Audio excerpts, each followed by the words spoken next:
background the shaper is running because I'm making T-nuts for my brand new clamps for the milling machine. But that's not what this video is all about. Today's video we're gonna talk and also work on the benchtop grinder machine thing. But first let me show you a bit what we're talking about. When I bought this machine, it came with two very small, crappy sheet metal little tables. And they didn't work at all. And then I took them off and I did this modification. And this works a lot better. As you can see, it is one piece, which means that the angle I have between this table and this wheel and the table and this wheel is exactly the same. All I have to do is keep the diameters of both wheels more or less the same, and it works like a charm. But if I want to sharpen my go-to shaper tool, the face angle here is 7 degrees more or less. And so I have to hold my tool over here. And there's absolutely no support. And then to finish it, because this is the roughing stone, of course, this is the fine stone, here it's even worse. There's no room for my hands and the tool is hardly supported. So this is dangerous. Now of course it's not dangerous, I never had a problem with it, but I think it can be dangerous if I let go my tool here. Who knows what's gonna happen. So I think it would be better if this table continues till up this rim here and a bit longer stick out here so I can support the complete tool, and of course also on this side so I can put my tool right here. And here goes the heating system again. While the heater was heating, I took this thing apart, as you can see, and back together. And I have here a brand new piece of high-speed steel. This is the dimensions I use the most. It's a 10 by 10 square. And this is my shaper tool I use almost every day, so there's not too much difference. Now the width of the table, for me, it works perfectly fine. It could be a little bit longer here, but I don't really see the need. If, for example, I cut off this little part here and I install a piece of this one, this is exactly the same as this one, right here, welded on exactly on the same height, and of course make it same plane. This could work very well, one side and of course the other side too. It's just over here I have to think a little bit harder. I think it would be better if I put a piece that completely closes this gap here. Right, let's do some layout.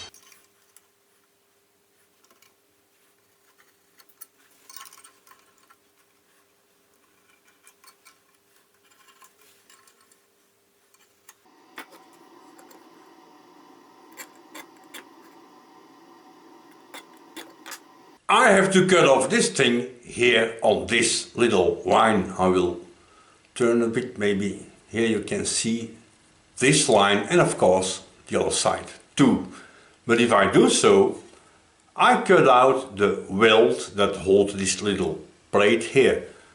It's in fact the plate that holds this part, but whatever.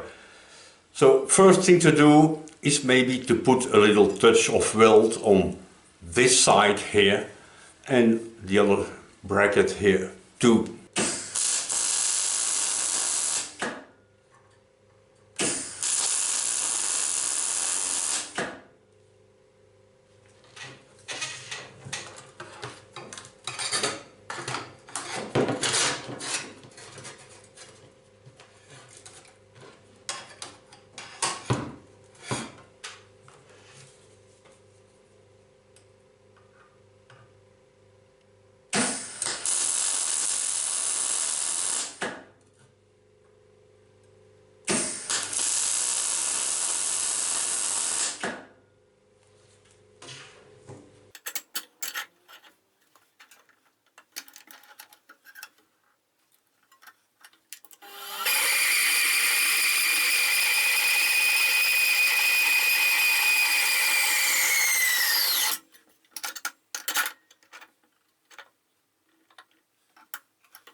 Right, I just finished cut off these two sides, and these two pieces, they will come, of course, one here, one the other side.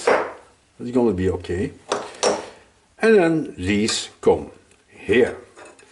It's just that they're more or less 10 millimeter too long. So I have to cut off more or less 10 millimeter from this side here to make it fit. And to cut these parts, now I can do it here on the shaper, because it's free, because my future T-nuts, they are now on the milling machine, right here. Right, I install a little parallel in here. These two both at the same time.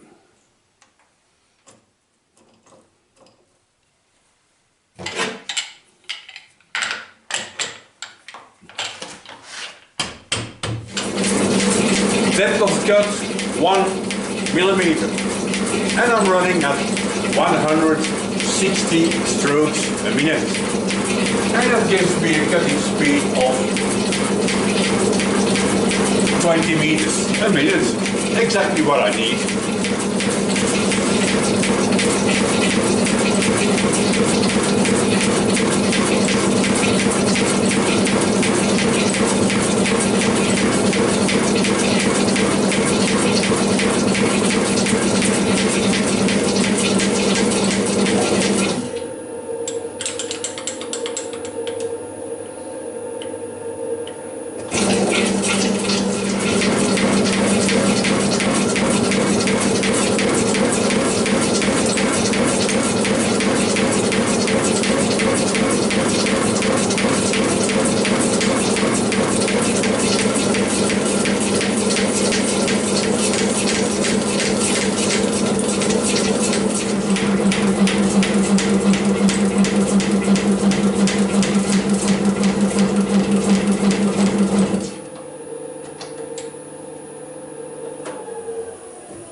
To find happiness in your life, you maybe don't really need a shaper.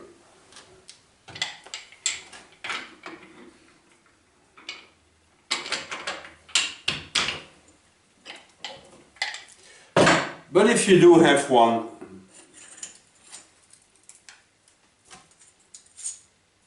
it sure can help.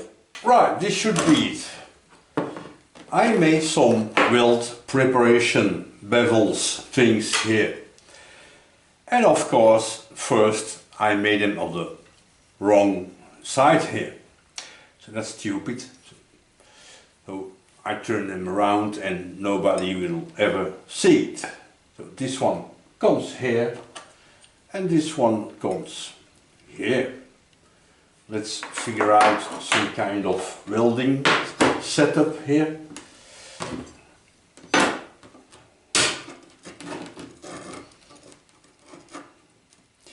I put this piece below to prevent burning my table. That's all.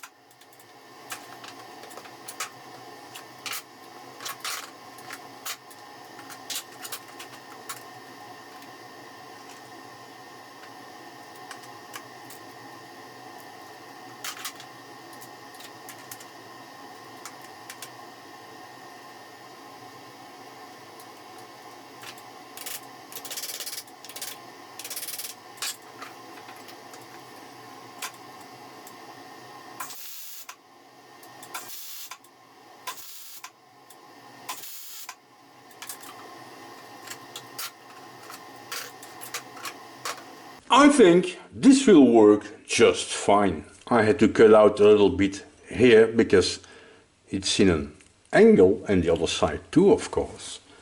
And both wheels are completely clear. The gap I have between the wheel and my table is not more than 2 millimeters, so that's good. The trick is now, of course, to weld these pieces and keep them flat. That's gonna be a challenge.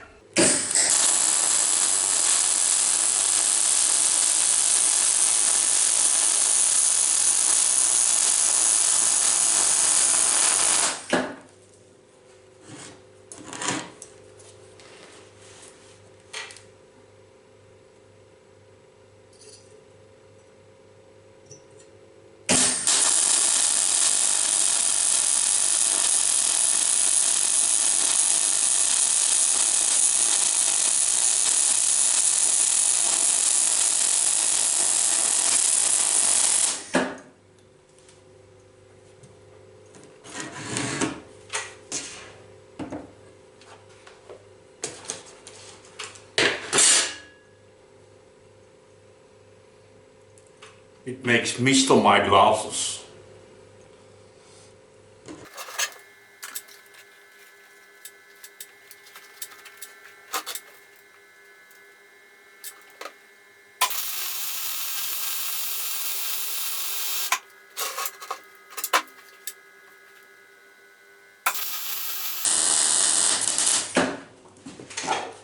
That's full.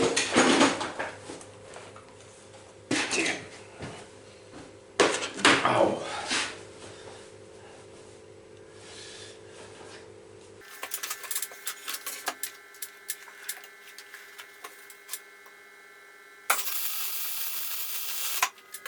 I admit it are not professional welds, but to hold a piece of high-speed steel, I'm sure it will work. Right, now I have to find a way to make these welds flat, to make it in one plane surface. Maybe this could work. The rim I left here on the vise is 4 millimeters and the thickness of this thing is 5, so in theory it should work.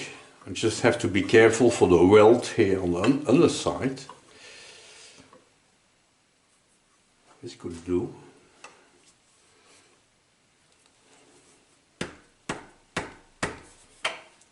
Let's give it a go.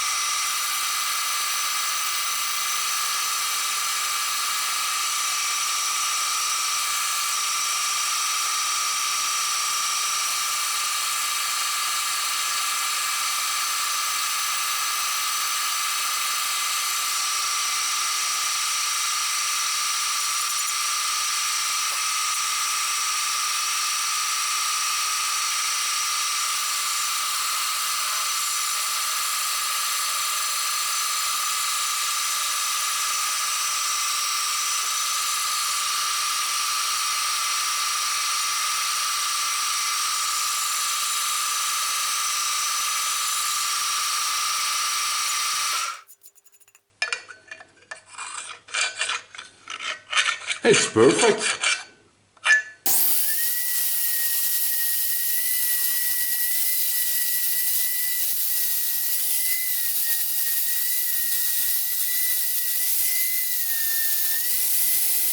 Alright, let's do a little bit of test fit assembly and see if it works.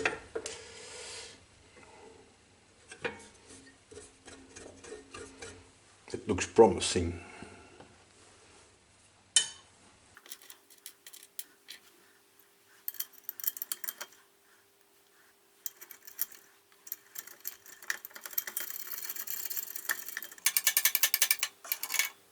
Final assembly finished, but does it work?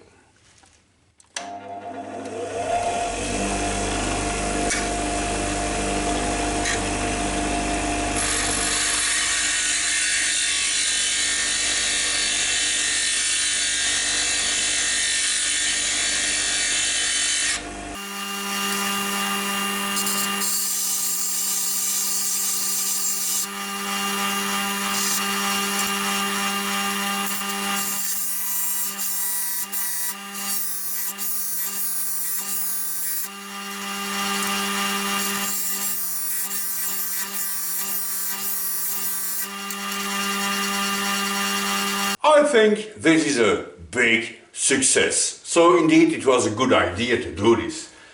It was of course an idea that I had for a long time now, and you know how thing goes. I will maybe do it tomorrow and tomorrow and tomorrow. But finally I did it and I'm very happy I did. Now if you think of maybe doing the same kind of modifications, and I hope you do because it's really a very good idea, I totally understand that not everyone has welding equipment and I don't know what kind of equipment to do this. But use your imagination and some bolts and it will work. Oh, and by the way, I also finished my T-nuts. And as you can see, they even fit. Well, at least this one does.